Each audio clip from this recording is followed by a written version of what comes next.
Video like जरूर कर लीजिए और ऐसे वीडियो लगातार फ्री में पाने के लिए चैनल को तुरंत सब्सक्राइब कर लीजिए और बेल आइकन को जरूर टैप कर लीजिए ताकि आगे भी सारे वीडियो आपको मिलते रहे। यूट्यूब में फॉलो करते हैं तो प्लीज ये वाला फ्री टेलीग्राम चैनल जरूर ज्वाइन कर लीजिएगा। सारे नोटिफिकेशन सारे अपडेट यहीं पे आते हैं, ध्यान रखिए।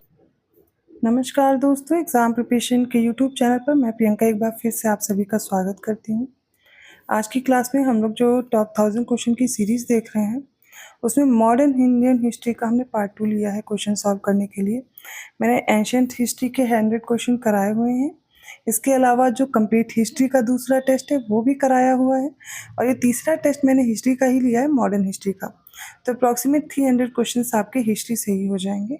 फिर अदर सब्जेक्ट भी हम लोग चूज़ करेंगे और 500 क्वेश्चंस करंट अफेयर्स के हो चुके हैं, जो कि हमारा टारगेट है 1000 क्वेश्चन कंप्लीट करने का। वो करके हम लोग फुल लेंथ मॉक टेस्ट भी करेंगे। तो अगर आप पहली बार विजिट कर रहे हैं चैनल पर तो क्लास ये रात को 9 बजे मिलेगी, जो यूपी पीसीएस प्रीलिम्स को टारगेट करते हुए मॉक टेस्ट आ रहे हैं, लेकिन सभी एग्जाम्स के लिए इम्पॉर्टेंट है, जिसमें भी जीएस पूछी जाती है। और दोपहर 1 बजे वाली क्लास आती है जिसमें हम लोग 50 मोस्ट इंपॉर्टेंट टॉपिक देख रहे हैं यूपी पीसीएस के लिए, वो भी जीएस के ही हैं, तो सभी लोग देख सकते हैं। इसके साथ ही अगर आप यूपीएसआई का बैच लेना चाहते हैं, कंप्लीट कोर्स मिल जाएगा मात्र 199 रुपये में और 99 रुपीज़ में बैच मिल रहे हैं। आप चाहे यूपीएसआई की तैयारी कर रहे हैं, यूपी पीसीएस या अदर एग्जाम्स की, ज्ञान सर एजुकेशन ऐप डाउनलोड करना है। और जैसा कि मैं मॉक टेस्ट करवा रही हूँ, इसी तरह से आपको बहुत से मॉक टेस्ट एक साथ मिलेंगे। 25 मॉक टेस्ट मिलेंगे, 10 सालों की पीवाईक्यूज़ के मॉक टेस्ट मिलेंगे, करंट अफेयर्स के अलग से मिलेंगे, स्टेट स्पेशल अलग से दिए जा रहे हैं। तो इन सारे टेस्ट के साथ जब आप प्रैक्टिस करेंगे, आपका कोई भी एग्जाम हो, अगर एग्जाम ओरिएंटेड कंटेंट मिल रहा है तो आप क्वालिफाई कर सकते हैं। और 1 महीने का समय है आपके पास यूपी पीसीएस के लिए। तो क्या करेंगे, अभी भी आपके पास समय है यूपी पीसीएस मेंटरशिप प्रोग्राम से जुड़ने का, और इससे जुड़ करके आप अपना कंप्लीट जो स्टडी मटेरियल है पा सकते हैं क्लासेस के साथ। तो हाई यील्ड शॉर्ट नोट्स हैं, ठीक है, इसके साथ साथ डेली शॉर्ट नोट्स दिए जाएंगे जो कि आपको टारगेट के साथ दिए जा रहे हैं और क्लासेस के साथ उनको करना है। और सीसैट और जीएस दोनों की कंप्लीट प्रिपरेशन हो जाएगी। और हर सब्जेक्ट के शॉर्ट नोट्स अलग से दिए जा रहे हैं, जहाँ से क्वेश्चन बनने की संभावना होती है वो अलग से मिलेंगे, जिनको आपको डेली रिवाइज कर लेना है या आप अपने टाइम के अकॉर्डिंग करेंगे। इतना सब कुछ आपको मिल रहा है सिर्फ 499 रुपये में। अलग से आपको प्रैक्टिस बैच नहीं लेना पड़ेगा, मैंने पहले भी बताया, ठीक है। तो ये आपके कोर्स से रिलेटेड इन्फॉर्मेशन है। ये सारे कोर्सेज आपको कहाँ पर मिलेंगे, ज्ञान सर एजुकेशन ऐप पे। लेकिन हाँ, ज्ञान सर डिस्काउंट कूपन कोड जरूर अप्लाई कीजिएगा तो आपको डिस्काउंट मिल जाएगा। चलिए आज की क्लास स्टार्ट करते हैं।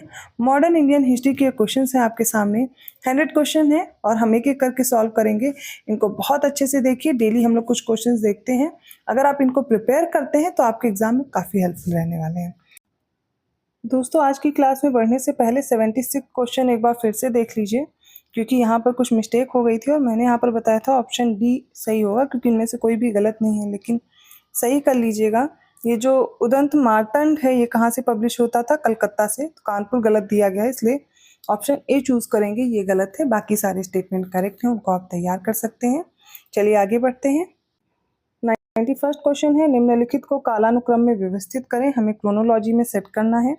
शाही उपाधि अधिनियम, सती प्रथा पर प्रतिबंध, भारतीय दास्ता अधिनियम और भारतीय शस्त्र अधिनियम, इनको हमें बताना है क्रोनोलॉजी में लगा करके। सबसे पहले देखिए, रॉयल टाइटल एक्ट कब आया, 1876 में। और ये बैन कब लगा सती प्रथा पर, 1829 में। भारतीय दास्ता अधिनियम कब आया, यह था 1843 में। और भारतीय शस्त्र अधिनियम आया था 1878 में। अगर हम इसको क्रोनोलॉजी में सेट करते हैं तो सबसे पहले सेकंड होगा, second, third, first and fourth option B में दिया गया है। ओके। 92nd क्वेश्चन है, कालानुक्रम में व्यवस्थित कीजिए। सगौली की संधि है, सूरत की संधि है, पुरंदर की संधि है और सालबाई की संधि है। इनको लगाते हैं क्रोनोलॉजी में। तो देखिए, आंग्ल नेपाल युद्ध हुआ था, उसके बाद सगौली की संधि से रुकता है 1816 में। सूरत की संधि कब हुई थी, 1775 में। पुरंदर की संधि होती है 1776 में। सालबाई की 1782। इनको रट लीजिए, बहुत इंपॉर्टेंट है, कई बार इनमें पूछा गया है कुछ ना कुछ दे करके क्रोनोलॉजी में। तो सगौली 1816, सूरत की 1775, ठीक उसके बाद पुरंदर की याद रखिएगा 1776, और फोर्थ है सालबाई की 1782। करेक्ट आंसर होगा 2341, ऑप्शन बी में दिया गया है, ये करेक्ट हो जाएगा। 93rd क्वेश्चन है, निम्नलिखित में से गलत विकल्प चुनें। 2 स्टेटमेंट आपके सामने हैं। पहला है, इंडियन नामक मासिक पत्रिका का प्रकाशन 1890 ईस्वी में ब्रिटिश समिति द्वारा शुरू किया गया था। सेकंड है 7 अगस्त 1905 को कलकत्ता स्थित टाउन हॉल में स्वदेशी आंदोलन की घोषणा की गई थी और इस बैठक में ऐतिहासिक बहिष्कार आंदोलन पारित किया गया था। तो इनमें से कौन सा गलत है ये बताना है। राइट आंसर ऑप्शन डी, कोई भी गलत नहीं है। तो देखिए 1890 में दिया गया है कौन सी पत्रिका, ब्रिटिश समिति, ठीक है, इसके द्वारा शुरू किया गया था इंडियन नामक पत्रिका, और ये 1887 में दादा भाई नौरोजी ने इंग्लैंड में भारतीय सुधार समिति की स्थापना की थी। और यहाँ से आपको याद रखना इंडियन नामक जो मासिक पत्रिका है इसका प्रकाशन भी शुरू किया था और एक ब्रिटिश समिति द्वारा शुरू किया गया था 1890 में। इसके अलावा स्वदेशी आंदोलन आपको पता है किसके विरोध में चला था, तो ये आंदोलन चला था, ये स्वदेशी और बहिष्कार ये सब चला था जो बंगाल विभाजन हो रहा था, ठीक है, इसको अपोज करते हुए। तो 7 अगस्त की डेट आपको बहुत इंपॉर्टेंट है, याद रखनी है। तो 7 अगस्त 1905 को कलकत्ता स्थित टाउन हॉल में स्वदेशी आंदोलन की घोषणा की गई थी और इसी में बहिष्कार आंदोलन के लिए जो प्रस्ताव है वो पारित किया गया।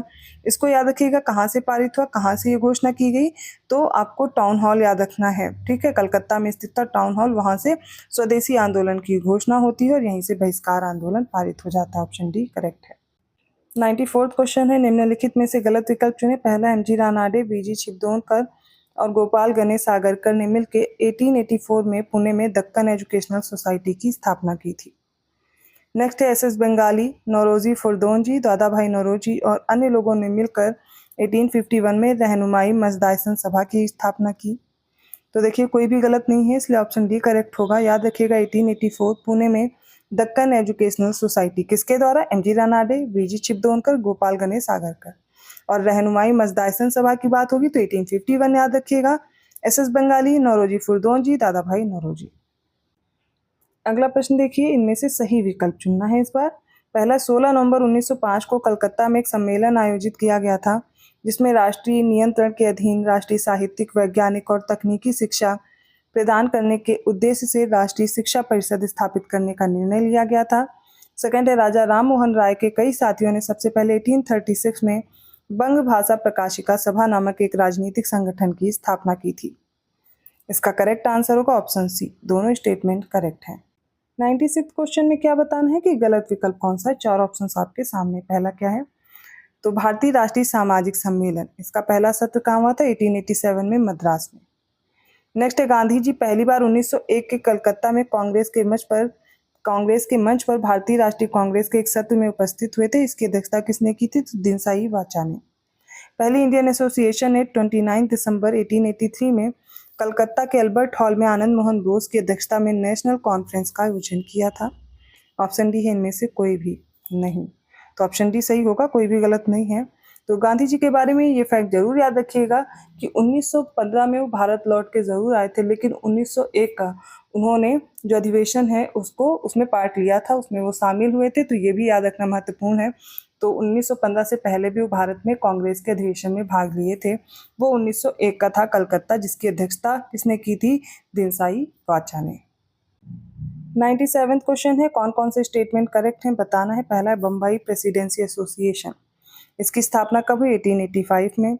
तो किसने की, फिरोज शाह मेहता, बदरुद्दीन तैयब जी, काशीनाथ त्र्यंबक तेलंग द्वारा किया गया। नेक्स्ट है, इसकी स्थापना का मुख्य उद्देश्य था राजनीतिक विचारों का प्रसार करना और इसे बम्बई प्रेसिडेंसी एसोसिएशन को बम्बई एसोसिएशन के नाम से जाना जाता है। स्थापना कब हुई, 1825 में। तो बताना है इनमें से कौन कौन से करेक्ट हैं। राइट आंसर होगा option D, Bombay presidency association के बारे में सारे फैक्ट महत्वपूर्ण है, याद कर लीजिए। 98वां क्वेश्चन है, एल्बर्ट बिल विवाद के दौरान अपने समाचार पत्र बंगाली में कलकत्ता उच्च न्यायालय के न्यायाधीश JF मॉरिस की आलोचना करने के लिए निम्नलिखित में से किसे 5 मई 1883 को 2 महीने के लिए जेल भेजा गया था। व्योमेश चंद्र बनर्जी को, श्रीधर बलवंत तिलक को, सुरेंद्र नाथ बनर्जी को या बिपिन चंद्र पाल को। तो 2 महीने की जेल के लिए गए थे, सी सही होगा, सुरेंद्र नाथ बनर्जी गए थे 5 मई 1883 को। 5 मई 1883 की डेट याद रखना है, क्यों, एल्बर्ट बिल विवाद के दौरान इन्होंने अपने पत्र में बंगाली में जो कलकत्ता हाई कोर्ट के न्यायाधीश थे JF मॉरिस, इनकी आलोचना की थी। 99वां क्वेश्चन देखिए, निम्नलिखित में से गलत विकल्प चुने। ऑप्शन ए है, फरदून जी मरजबान ने 1822 में गुजराती और अंग्रेजी भाषाओं में द बॉम्बे समाचार पत्र का संपादन शुरू किया था। बी, 1882 में ब्रिटिश सरकार ने चार्ल्स वुड के घोषणा पत्र द्वारा शिक्षा के क्षेत्र में हुई प्रगति की समीक्षा के लिए विलियम विल्सन हल्टर की अध्यक्षता में एक आयोग नियुक्त किया था। संयुक्त प्रांत किसान सभा की स्थापना फरवरी 1918 में गौरी शंकर मिश्र और इंद्र नारायण द्विवेदी ने लखनऊ में की थी और ऑप्शन डी इनमें से कोई भी गलत नहीं है। तो याद रखेंगे आप, ये तीनों की तीनों स्टेटमेंट करेक्ट है, ऑप्शन डी सही होगा, कोई भी गलत नहीं है। नेक्स्ट क्वेश्चन देखते हैं जो आज का लास्ट क्वेश्चन है। निम्नलिखित में से गलत विकल्प चुनना है, देखते हैं कौन सा गलत है। ऑप्शन 4 है हमारे सामने। पहला 26 अक्टूबर 1947 को कश्मीर ने भारत में सम्मिलित होने के विलय पत्र पर हस्ताक्षर किए थे और 1948 में हैदराबाद और जूनागढ़ ने भारत में शामिल होने के लिए विलय पत्र पर हस्ताक्षर किए थे। तो पहला स्टेटमेंट सही हो जाएगा। नेक्स्ट 1876 में भारतीय सिविल सेवा अधिनियम 1861 के अंतर्गत प्रशासनिक सेवाओं में भर्ती के लिए जो वर्ष है आयु है वो 19 वर्ष निर्धारित की गई थी।